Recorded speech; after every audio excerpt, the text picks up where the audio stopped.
नरक में भी जाने की सीढ़ी, स्वर्ग में भी जाने की सीढ़ी, और अंतिम मुक्ति पा लेने की भी सीढ़ी ऐसी शरीर में। हम लोग कहाँ सवार हैं, किस सीढ़ी में? दिन रात नरक में जाने वाली सीढ़ी पर बैठे हुए, यही इधर ही चलना है।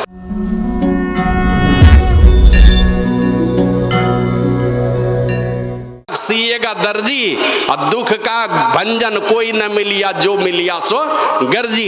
इसी में एक पद आता है, माटी ओढ़न माटी बिछावन, माटी के सिर होना, एक दिन ऐसा होगा रे बंदे माटी में मिल जाना। माटी का ही बिछावन, माटी का ही ओढ़ना, माटी का ही तकिया सुला देगा, और अंतिम आप मिट्टी में ही मिलकर एकम एक हो जाएंगे। वही दिन आने वाला है सबके जीवन में।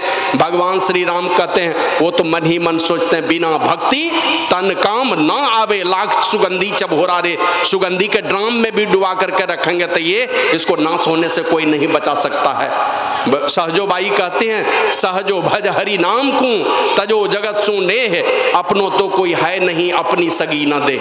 यही कही गुरुदेव जू, यही पुकारे संत, सहजो तज या जगत को तो ही तजेगो अंत। या तो तुम जगत को तज दो, और नहीं तो धीरे धीरे वो दिन आएगा कि ये जगत ही तुमको तज देगा, निकालेगा घर से बाहर, रहने नहीं देगा घर में। वो दिन भी सबके जीवन में आने वाला है। ऐसा नहीं है कि हम लोग जितने लोग हैं, हम लोगों में से कोई बचने वाले हैं। गुरु महाराज तो कहते हैं, सुनिए सकल जगत के वासी, ऐ सारे संसार के लोगों, सब लोग कान खोल करके सुन लो, यह जग नश्वर सकल विनाशी। यह जग क्या है? नश्वर है, और सारा का सारा विनाशी है, पूरा का पूरा संसार का विनाशी है। और यह जग धूमधाम रे भाई, यह जग जानो छली महाई। यह संसार धूमधाम है, माना धुएं का घर है। ये धुआं जैसे आग लगती है, धू धू करके धुआं उठता है, तो देखिएगा घर जैसा नजारा देखने को मिलेगा, और सेकंड भर में फिर घर का नाश भी हो जाता है। तो यह जग धूमधाम रे भाई, और यह जग जानो छली महाई। यह छलिया है, छलिया। यह संसार में किसको नहीं ठगा जो इस संसार के चक्कर में पड़ा है। बाबा साहिब स्वामी जी महाराज तो कहते हैं, सारा समा है फानी, यही जिस्म की कहानी। समा नजारा जो कुछ भी दिखलाई पड़ रहा है, ये समा है फानी, माना नासमान है, नासमान जितना नजारा हमारे आपके सामने में दिखलाई पड़ रहा है यही जिस्म की कहानी। इस जिस्म, इस शरीर की भी वही कहानी है, और है चंद जिंदगानी जो सरे आम में है। थोड़े दिनों की जिंदगानी है, सरे आम सब लोग जानते हैं इस बात को, कि है धीरे धीरे 1 दिन 2 दिन 4 दिन करके बीतता जा रहा है, और है कहाँ पर? तो गुरु महाराज कहते हैं, माघ भूखा बाग काल के मुख पड़ो है बावरे, होश कर चेतो सवेरे बचो ध्यान के दौरे। काल मुख से निबू की भागो ध्यान के बल भाई रे, ऐसो अवसर खोई हो तो रोई हो पछताई रे। कहाँ हैं हम लोग, किस जगह पर? कहते माघ भूखा बाग काल के मुख पड़ो है बावरे। बावरे मने पगले, है ना? ए पगले कहाँ पड़े हो, तुमको होश है कभी? पता नहीं है।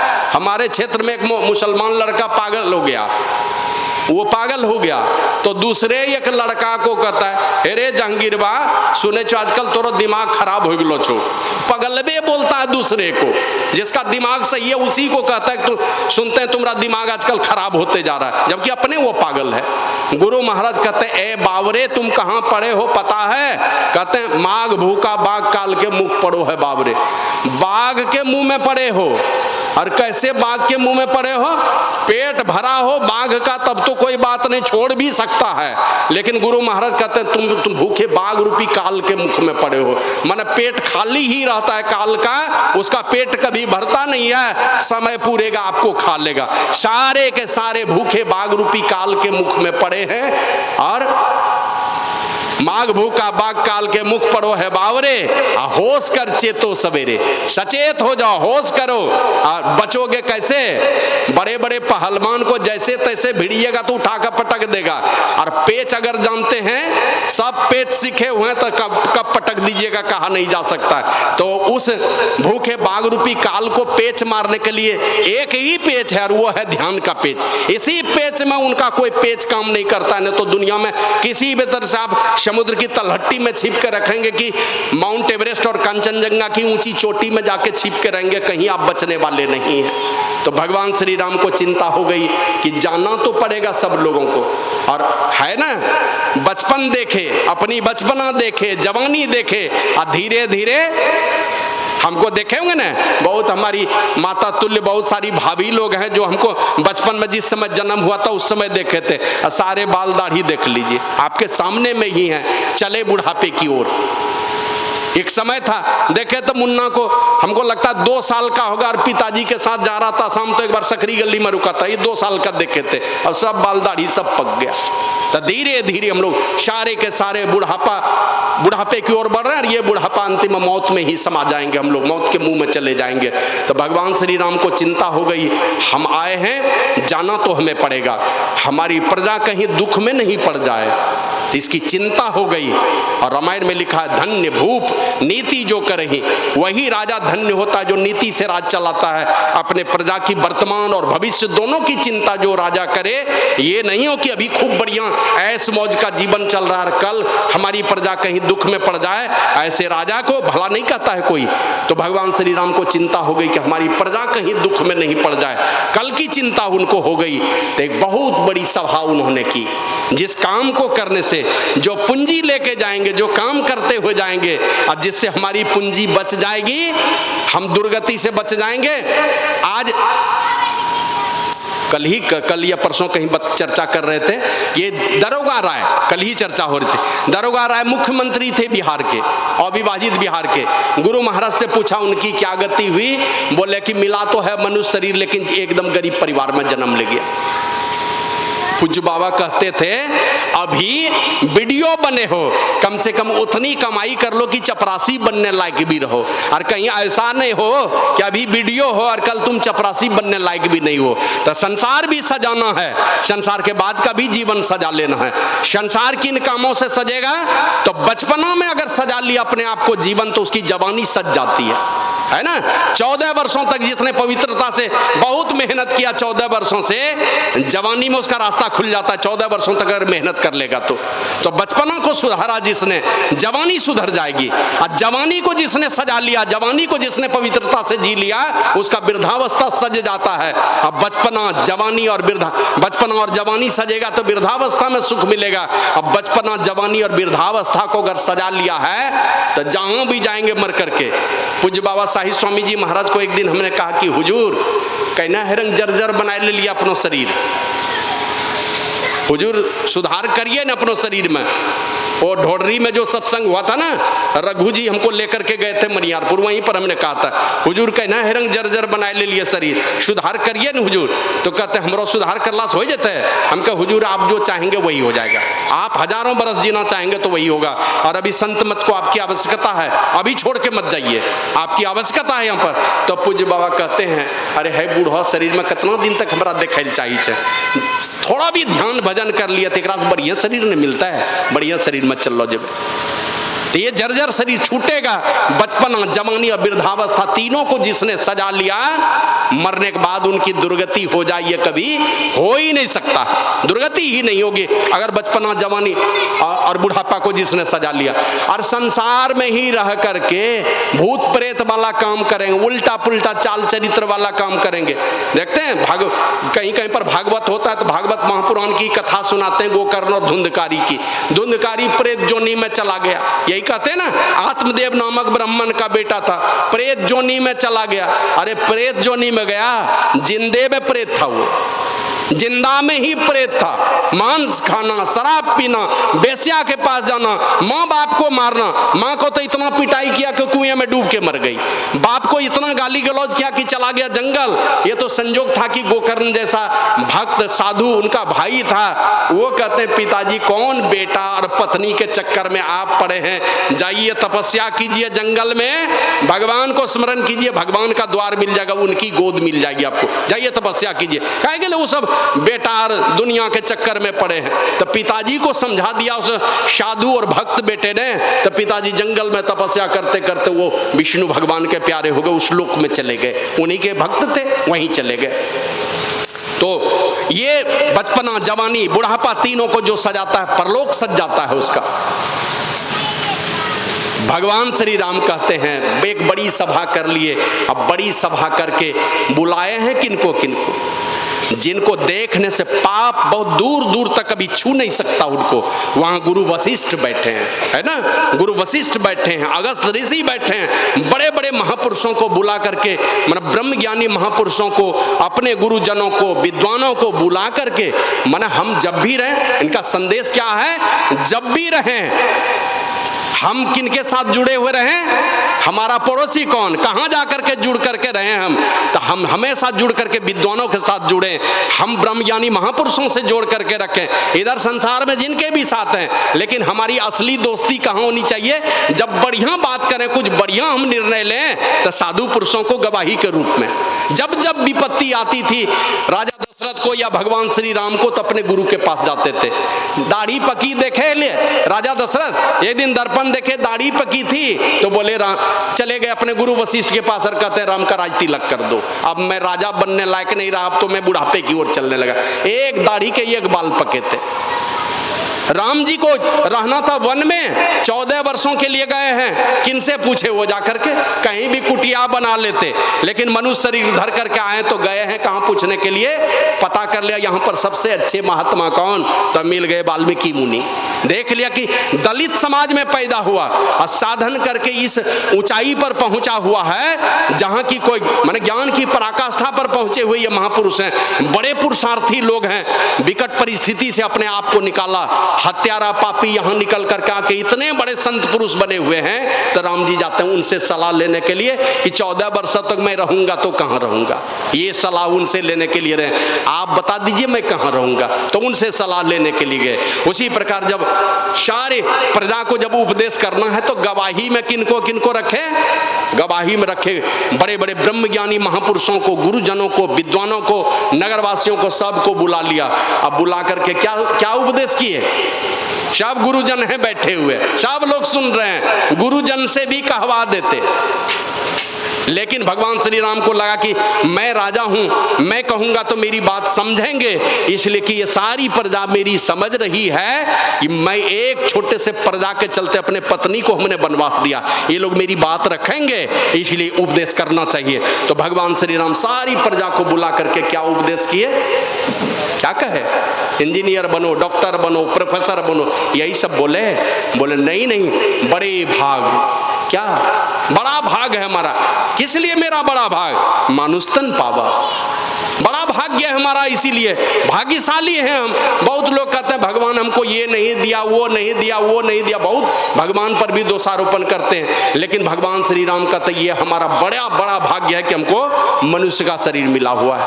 अब ये मनुष्य का शरीर मिला और इसलिए कि हम अपने अगल बगल के जानवरों पर, नीचे नीचे जोनियों में पड़े हुए जीवों पर जब हम विचार करते हैं तो देखते हैं बड़ा ही उसके जीवन में दुख है। अब देखिए गाय पड़े हैं, नाद, गाय गौ माता है, नाद में पड़ी हुई है, गाय भैंस कुत्ता बिल्ली, कौन किसके बोली को जानने पहचानने वाला, उसके दुख दर्द को समझने वाला है। हाँ, हमारे क्षेत्र में तो साहेबगंज में हम लोग रहते थे, सकरी में बड़े भाई के साथ में वहाँ रहते थे ना, तो सकरी से साहेबगंज टमटम चलता था और टमटम में यहाँ जो चमड़ा लगाता था बेल्ट, वहाँ घाव हो जाता था उसको, यहाँ इस दोनों भाग में भी घाव हो जाता था। और उसका जो टमटम चलाने वाला जो कोचवान था ना, हाथ में रखता था चाबुक और चाबुक मारता था वहीं पर जहाँ उसको घाव है, जिस जगह घाव है उसी जगह पर मारता था। अब सोच लीजिए अगर हम लोग कहीं भगवान इधर नहीं भेज करके वहां पर भेज दिया होता तो हमारी क्या दुर्दशा हुई होती। बड़ी कृपा की है परमात्मा ने कि हमको ये मनुष्य का शरीर दिया है। अभी देखते हैं गाड़ी का गाड़ी, वो सफेद सफेद कौन जन्म जीव है, अब क्या है पता नहीं, कौन मुर्गी का बच्चा है कि क्या, गाड़ी का गाड़ी, माना 15 दिन जन्म लिया और 15 दिन में चला गया आदमी के पेट में, सब जिभा हो गया, सब बलि पड़ गया, सबका पलटी, क्या कहते हैं वही, करोड़ों करोड़ पैदा हो रहा जा रहा है, कहीं उसमें चले गए हो तो क्या दशा होती। और 1 जनवरी को तो देखते हैं ना, करोड़ों करोड़ मुर्गा मुर्गी बकरा बकरी सब चला जाता है कि आदमी के पेट में। भगवान अगर उधर दे देता हम लोगों को तो हमारी क्या दशा होती। ये बड़ा भाग्य है कि ये मनुष्य वाला शरीर मिला है। भगवान श्री राम कहते बड़े भाग मानुष तन पावा।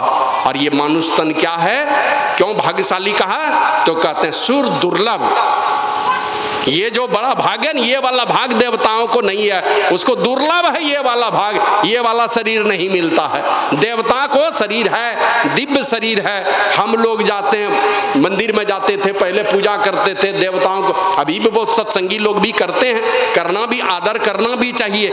तो देवता का शरीर भी दिव्य शरीर है, लेकिन भगवान श्री राम कहते हैं ये इतना भाग्यशाली नहीं है।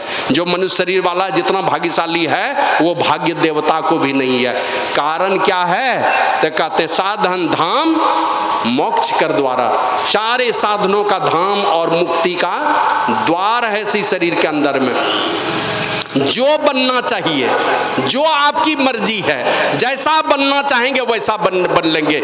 ये मनुष्य शरीर में इतने साधन है, चपरासी बनना चाहो, चोर लुच्चा बनना चाहो कि इंजीनियर, डॉक्टर, और दुनिया के सबसे बड़े पद पर अभी देखते हैं ना, अब सब लोगों की अपनी दृष्टि है, सब लोग अपने नजरिए से देखते हैं। और अभी हम लोग देखते हैं और किस देश के प्रधानमंत्री को दूसरे देश के लोग, कोई ऐसा प्रधानमंत्री है दुनिया में जिनको 12 देश का सर्वश्रेष्ठ नागरिक सम्मान मिला हो? तो ये हमारे लिए बहुत गौरव की बात है। भले लोढ़ी पार्टी में जो काम करते हैं उनके लिए गौरव की बात नहीं होगी, लेकिन ये हमारे भारत देश के लिए गौरव की बात है।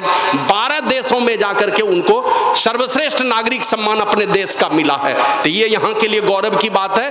वही कहते हैं ये देवता लोग जो है ना, ये सौभाग्य नहीं है, उसको मनुष्य का शरीर नहीं है। सारे साधनों का धाम और मुक्ति का द्वार है इसी मनुष्य शरीर के अंदर में। अब है क्या? हम लोग कंगला बने हुए हैं।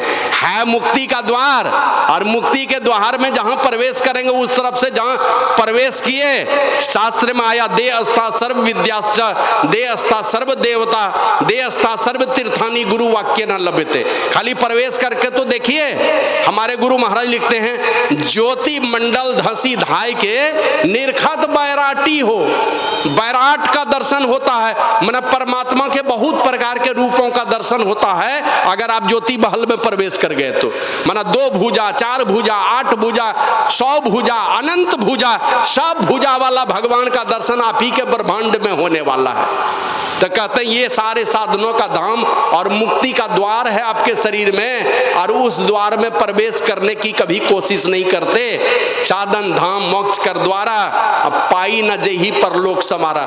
मुक्ति के द्वार में कभी प्रवेश करने की कोशिश करते नहीं, उसका प्रयास नहीं है। और प्रयास क्या है? 1 हैवा, 2 हैवा, 4 हैवा, एक गाड़ी, 2 गाड़ी, 5 गाड़ी, 1 मकान, 5 मकान हो जाए 5 जगह पर, अंतिम शमशान। 5 मकान, अंतिम शमशान।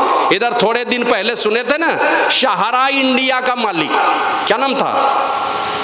सुब्रत राय, है ना, सहारा श्री नाम सुने होंगे उनका। और जब वो गए दुनिया से, लाखों करोड़ों के सहारा बने, अरबों की संपत्ति सरकार के कब्जे में रह गई। और ये जब गए दुनिया से, 2 बेटा और पत्नी ने साफ मना कर दिया कि हम नहीं जाएंगे देखने के लिए, आए ही नहीं, साफ मना कर दिया। उस क्या कहते हैं, सहारा श्री को देखने के लिए नहीं आया, तो पोता ने अग्नि संस्कार किया, पत्नी और बेटा दोनों छोड़ करके विदेश में ही रह गया। है इधर दुनिया के धन दौलत को समेटा, बहुत समेटा, और जो काम करना चाहिए, मुक्ति का द्वार है आपके शरीर में, उस द्वार में अगर प्रवेश करते। काकभुसुंडी जी और गरुड़ जी के संवाद में आया है, नर समान नहीं कौनिउ देही, जीव चराचर जाचत जेही, नरक सर्ग अपवर्ग निसेनी, ज्ञान विराग भगति सुख देनी, सो तन धरी हरि भजहि न जे नर, हो ही विषयरत मंद मंदतर, कांच किरिच बदले ते लेही, करते डारी परस मने देही। काकभुसुंडी जी कहते हैं, ए गरुड़ जी, सबसे उत्तम शरीर ये मनुष्य का शरीर है। और इसमें है क्या खूबी? कहते नरक में भी जाने की सीढ़ी है, स्वर्ग में भी जाने की सीढ़ी है, और मुक्ति पा लेने की सीढ़ी है। नरक में भी जाने की सीढ़ी, स्वर्ग में भी जाने की सीढ़ी, और अंतिम मुक्ति पा लेने की भी सीढ़ी है इसी शरीर में। हम लोग कहाँ सवार हैं? किस सीढ़ी में? दिन रात नरक में जाने वाली सीढ़ी पर बैठे हुए, यही इधर ही चलना है। और यही अभी सुन रहे थे, दुनिया का सबसे बड़ा आश्चर्य, नित्य जीव मर मर कर जम का घर भर रहे हैं और शेष लोग किधर जाने की तैयारी में है। दिन रात उल्टा पुल्टा खाना, उल्टा पुल्टा चाल चरित्र, उल्टा पुल्टा व्यवहार है, खाना देखना बोलना सब में गंदगी भरी है, सब में उल्टे पुल्टे भाव भरे, और इसी में भर करके हम फूले नहीं समा रहे हैं, दुनिया में गदगद होते चले जा रहे हैं। चलेंगे सीना तान करके, ऐसा सीना तान के चलेंगे लगेगा ही। कल एक लड़का मेरे आश्रम के पास इधर से पहले उधर से टहलते हुए आए शाम को, तो देखे एक लड़का वहीं पुल जो बना वहीं पर सिगरेट पी रहा है। थोड़ा पीछे तरफ आए, फिर लौट के गए, कहाँ घर है जी? अब उसको इतनी लज्जा नहीं है कि आश्रम है और आश्रम में आकर के हम सिगरेट, आश्रम के बाहर रोड है, इस रोड पर बैठ करके आकर के सिगरेट पी रहे। गांव में देखिएगा ऐसे सिगरेट ले लगा, ये इधर से पिएगा, इधर से धुआं निकालते हो, बड़ा बुजुर्ग कौन है क्या है, कहीं कुछ भी नहीं है। हमने तो और तो दूर की बात बताता हूं, मैं निकट की बात बताऊं। पूज्य बाबा जब शरीर जिस समय छोड़े थे ना, मुझे लगता था साल भर के अंदर में दिन भर हाई मोबाइल ले लेकर के पूज्य बाबा के सामने में ठहाका मारता था, जिससे मंत्री से बात करता था। मतलब डर भी नहीं लगता था कि इतने बड़े महापुरुष जिनसे हम शिक्षा दीक्षा लिया, उनके सामने मोबाइल लेकर के हाई चेले चाटी लोग करते थे सामने में। तो इस प्रकार टेढ़े मेढ़े चाल पर गंदा गंदा खान पान खाना, अपने क्या कहते हैं, खाएंगे उल्टा पुल्टा खान पान, खाओ, कौन मना करता है। लेकिन विश्वास कीजिए कि आपके हाथ का छुआ हुआ आपका एक भी पूर्वज जो मर करके गया, दादा परदादा छरदादा लकड़दादा, कोई नहीं स्वीकार करने वाला, कोई चीज नहीं स्वीकार करेगा। वो देखते हैं ना पूजा पाठ होता है, छप्पर पर छीट देते हैं। कौन पर्व होता है? जितिया पर में देखिएगा, माँ से पूछते माया हो क्या करा दिल, और दादा मैंने दादा पर दादा हो सब बैठल छप्पर पर बैठा है, कोई नहीं खाने वाला आपका छीटा हुआ। अगर आप मांसाहारी हैं, देवी देवता की बात तो छोड़ दीजिए, आपका पूर्वज भी नहीं खाएगा, छुआ हुआ नहीं खाएगा, आपको अपवित्र मानता है। अगर आप जानवर का मांस खाएंगे, शराब पिएंगे और नशा लेंगे तो आपका अपना पूर्वज भी नहीं स्वीकार करेगा।